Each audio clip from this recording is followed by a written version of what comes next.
And now, it's time for another Dice Tower review with Tom Vasel. Hey folks, today we're taking a look at a game called Troll Hunt. Outwit, outmaneuver, outshine. In this game, you're going to be using lanterns to change trolls into stone.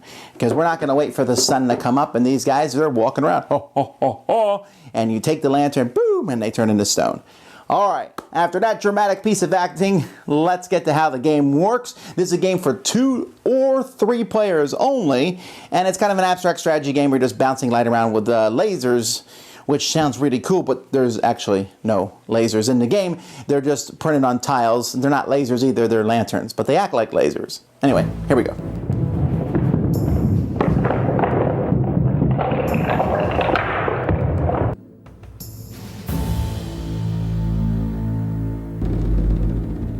Here's the board, which is a bit of a puzzle board in the sense that it comes with these different pieces of these different tiles, which you can place, and you basically have a random board each time. There's a frame and several pieces that look like this that you'll be placing onto the board, and they actually snap in. Once they're there, it looks like they're all going to pop apart. But once you get the last piece in, it's a pretty sturdy setup. Players are going to take a color, and they're going to get some lanterns of their color, they're going to get some gems of their color, and then they're going to get a whole pile of mirrors of their color. Players are going to seed the board with some trolls, and what players are going to be attempting to do over the course of this game is each troll, you're going to try to shoot light into its eyes, well, or into its nose, as this picture might have us believe, but into its face. The way you'll seed the board is you will draw cards for each troll. So this one says B. So I look for troll B. The hideout B is right here. I then roll a 6-sided die. 4. I look for the 4. It must be facing this direction from a tile next to B. So I can put it here. For example, it's facing here. Now I can't put it here because it's facing the mountain. There actually has to be some way that light can get from a lantern to it by bouncing off mirrors. Players are going to start the game with their lanterns on the outside here, and as you can see, I have a lantern here, and it can shoot, whoop, but I needed to hit that troll. So, on my turn, I have options of either placing mirrors, and there's 2 different types of mirrors. I have a 120-degree mirror or a 60-degree mirror that you can place. So, for this one, I might place a 120-degree mirror here, and then later on, I'll place another 120-degree mirror here on a future turn, and at the end of my turn, my lanterns activate, and I kill that troll, or turn him into stone, turn him over, and put him in front of me. Now the goal of this game is to be the first person to get a certain number of trolls.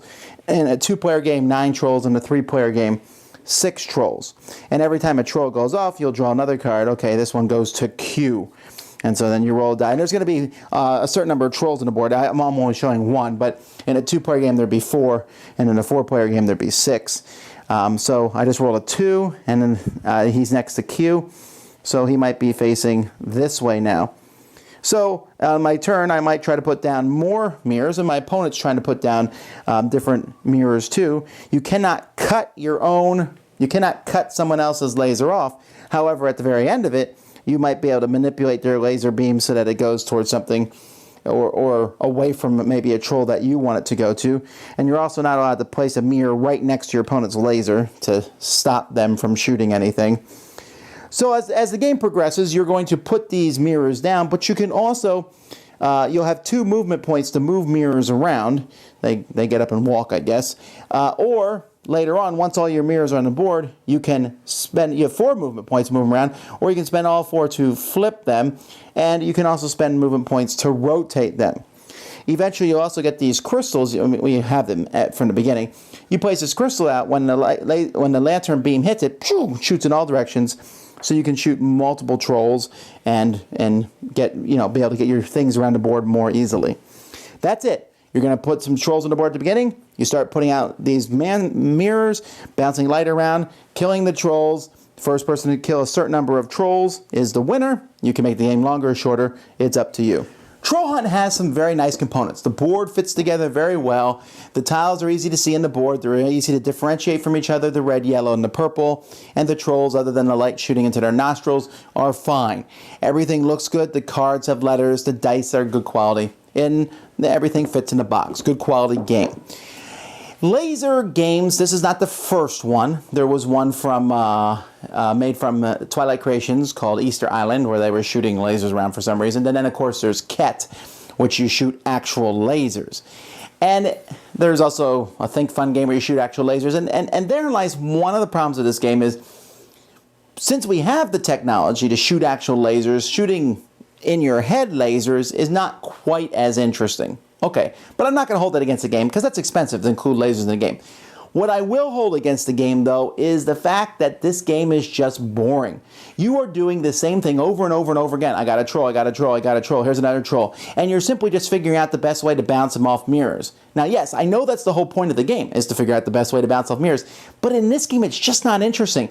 I can't tell you how many times a troll showed up, boom, and you're like, oh, I moved this mirror. Got him. Oh, a troll showed up. I add a mirror, and your opponent's like, I'll get him first. No, I won't. It just was too easy. Constant. It wasn't like you had to sit there and go, wow, what a clever move. No, it was a straight thing. I need to bounce, bounce, bounce. There was never like a cool, oh, I can, cut around here. Because the way the mountains are blocking lots of passageways. The mirrors, it's usually pretty obvious the best way to get from one of your two lanterns to a specific troll. You may have to move mirrors a long way, rotate mirrors, it might take you longer, but it was never something where I sat there and went, huh. It was just, the game was just so ho-hum. It's like, oh, and I rotate this. Now, I'm not saying the game had to be brain burner where you're like, ah, as the game just twisted you up inside your brain, but I put like no thought into it. It was just like, oh, and I mean, yeah, you have these gems that split in different directions. That's kind of interesting, and sometimes you might be able to use your opponent's setup to help you a little bit, or his mirrors to help you, but since you weren't allowed to break his connections, per se, that kind of put the kibosh on that too. So, it's a nice production, and I think some people might like it, but we felt like it just lasted a long, long, long time. And they're like, well, if it lasts too long, you can add fewer trolls. But if we do that, it didn't seem like there was any kind of punch to the game either. Sometimes you just got really lucky with the way it bounced around. And I didn't want to feel lucky in this game. I wanted to feel skill and like, haha, I beat you by putting my lasers in better directions. So the theme isn't really there, the troll, although it works. And that's fine. It's like a cool little abstract game, but it's too long for how simple it is, or too simple for how long it is. Either way, not one for me. That is Troll Hunt. Dice Tower Judgment, boring and easy. Thanks so much for watching the Dice Tower videos. Find more great videos and reviews, as well as our top-rated audio podcast at Dicetower.com. You can also find other great shows at Dicetowernetwork.com. I'm Eric Summerer, and you've been watching The Dice Tower. The Dice Tower is sponsored by Cool Stuff Inc., where you can find great games for great prices. Cool stuff in stock. Check them out at CoolStuffInc.com. Shut the door.